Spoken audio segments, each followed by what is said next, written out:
Hi, everybody, and welcome to this edition of the Media Files. So, this time around, I figured, I'd talk about a couple of cartoons that I absolutely love. And mind you, these cartoons are not for kids. That's right. Us adults gotta have some cartoons, right? Yep, what am I talking about? Well, there's only two of them that have ever been released. But there actually is kind of a series that's currently on Netflix that's basically the same thing. What am I talking about? Find out next here on the Media Files.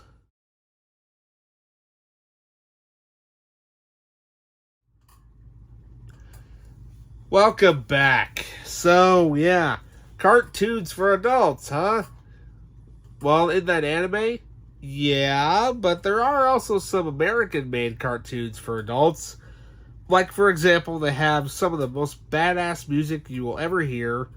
And on top of that, probably one of the best animated movies basically ever to be released, which sadly you don't really get this anymore. And not only that, it was produced by none other than Ivan Reitman of Ghostbusters. I'm, of course, talking about Heavy Metal. Yeah. Now, this is the collector's edition DVD. I think it has been released on Blu-ray. I would love to upgrade it to Blu-ray, but still keep this edition because, what can I say? The artwork is pretty badass. I mean, come on. Now, Heavy Metal, it's based off of the magazine, Fantasy Illustrated magazine, which I believe is still around, I think. I haven't actually read any of them, but I know that there are PDFs out there that exist and all that stuff. But, so, let's read the description on the back, shall we? So, based on the fantastical illustrated magazine Heavy Metal, producer Ivan Reitman enlists the world's greatest comic book artists to create the otherworldly tale of a glowing green orb from outer space that spreads destruction throughout the galaxy. Only when encountered by its one true enemy, to whom it is inexplicably drawn will goodness will prevail throughout the universe. Lavishly drawn, the vignettes of the orb's dark victories include character voices of John Candy and Harold Ramis, plus a pulse-pounding soundtrack by Black Sabbath, Blue Oyster Cult, Cheap Trick, Divio, Donald Fagen, Don Felder, Grand Funk Railroad, Sammy Hagar, Journey, Nazareth, Stevie Nicks, Riggs, and Trust. Highly imaginative and full of surprising special effects, Heavy Metal set the standard for alternative contemporary animation, an intoxicating experience not to be missed.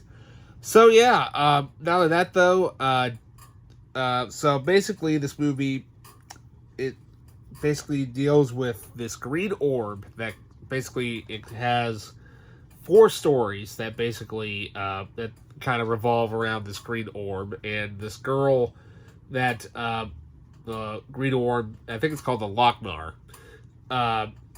thinks that the girl is her. I think her name is Tara, I believe. I can't remember.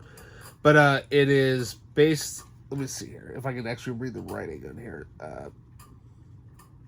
Based on the stories by Richard Corbin, Angus Mickey, Dan O'Bannon, and Thomas Orchid, and that's all it says. I think there's actually a typo on this thing. But this movie is...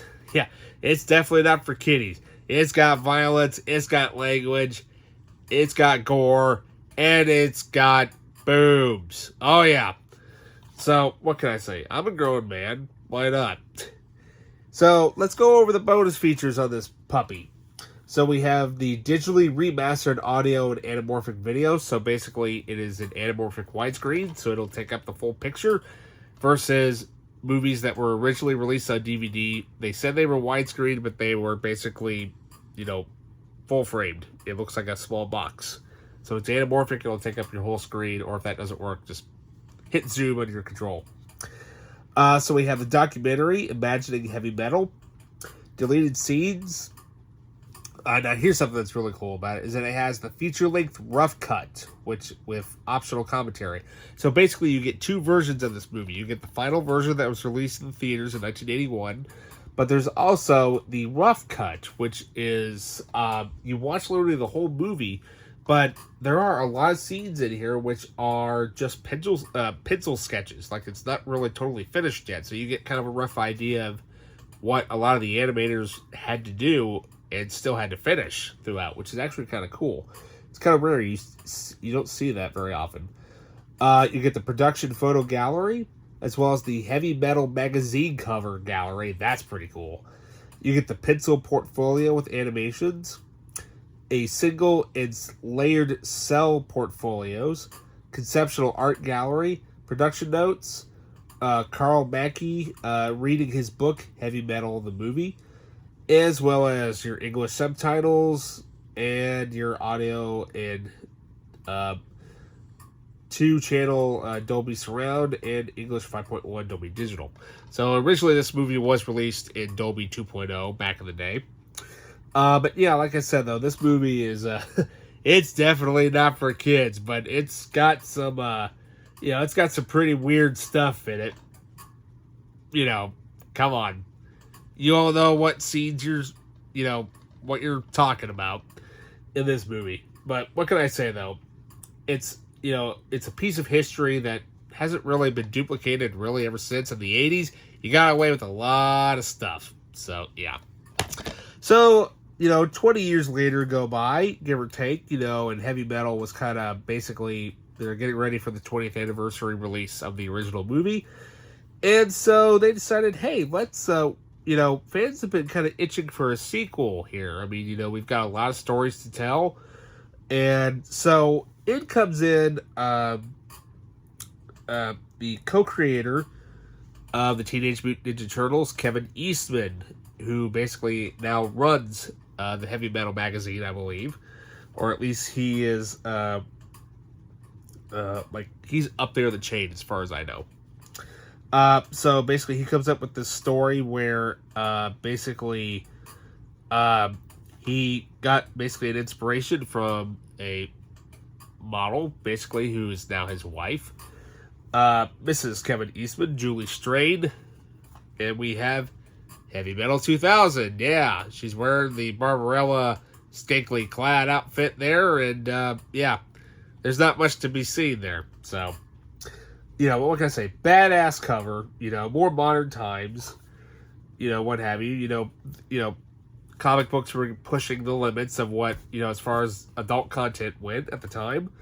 So let's read the synopsis here. So we have, in the tradition of the groundbreaking cult classic Heavy Metal, comes Heavy Metal 2000, the sexiest animated sci-fi adventure ever. When lonely space pirate Tyler, voiced by none other than Jetster himself, Michael Ironside, gets his hands on the key to the chambers of immortality, he becomes a powerful psychopath prepared to destroy anything and anyone in his path. After he ravages the peaceful planet of Eden, the buxom Avenger Fact-2 rises from the ashes of her fallen planet to hunt Tyler and rescue her kidnapped sister and reclaim the key to immortality, which is basically Julie Strain. She goes by the character name of Julie. Voiced by fueled by a cutting-edge metal soundtrack and the voices of Michael Ironside, Julie Strain, who inspired the character of Fact-2, and rock heavy metal bad boy Billy Idol. Heavy Metal 2000 will blow you away. So, what can I say? So, disc art, more cloudiness there. You can barely see what's going on anyways. What can I say? I mean, this movie it's pretty good for what it is. Instead of it uses traditional, animation, but it also uses very early CGI for a lot of its sequences in this movie. So, it's very, very rare to actually see, kind of newer. You got the newer animation style that's been that was out like in the early 2000s and whatnot. But my only gripe with this particular cover, not the front cover at least, is the back. When it comes to the special features, you can see special features there, right? Why can't you read this? Why in the hell is this yellow? You never put yellow on a gray background. It's either black or white. So this is going to take me a minute to get through because, it's yellow and it's on gray. So it's kind of hard to read. So we have the digitally mastered audio and anamorphic video presented in a widescreen version. So it's the same damn thing. Why waste the space for it? Feature audio in 5.1 and 2-channel Dolby. Subtitles, English, etc., etc. We have Julie Stray's Super Goddess featurette, Voice Talents featurette, the isolated music score. Yeah, that you don't see very often. Now, when DVDs were first kind of come around, that was kind of one of the features that certain movies had. Not all of them, but, sometimes it's kind of cool to have that. We also have animation tests, as well as a photo gallery, 5 animatic comparisons, theatrical trailers, interactive menus, and your scene selections. So, yeah, what can I say? I mean, it's, a little bit different than what, you're used to. It's a little more, you're a little more, it's animated, but it's not quite as detailed as the 80s. Yes, it's detailed, but what I mean by that, as far as the character design goes, it looks like something you'd see kind of out of what animation kind of currently looks like. Because in the 80s, they had their, your much more bigger buff type of guys, and you'd see a lot more of the body, detail and stuff. Yeah, you see all that and everything, but what can I say? I mean, it's overall, it's not a bad movie. I mean, it's got some, it's definitely not for the kids, but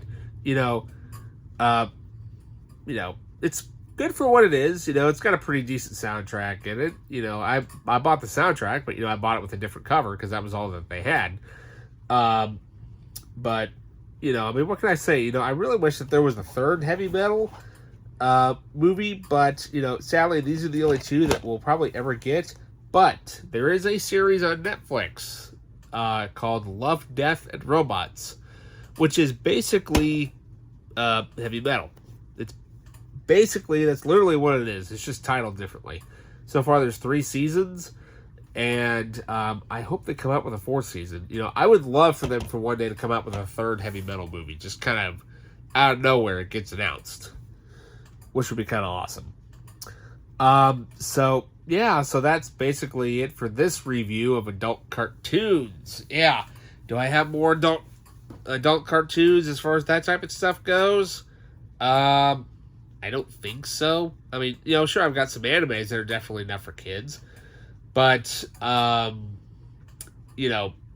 far as like the sci-fi type stuff goes, I'll have to look and see what all I've got, because as you can tell, obviously behind me, there's actually stuff that's on that shelf back there that you can't even see.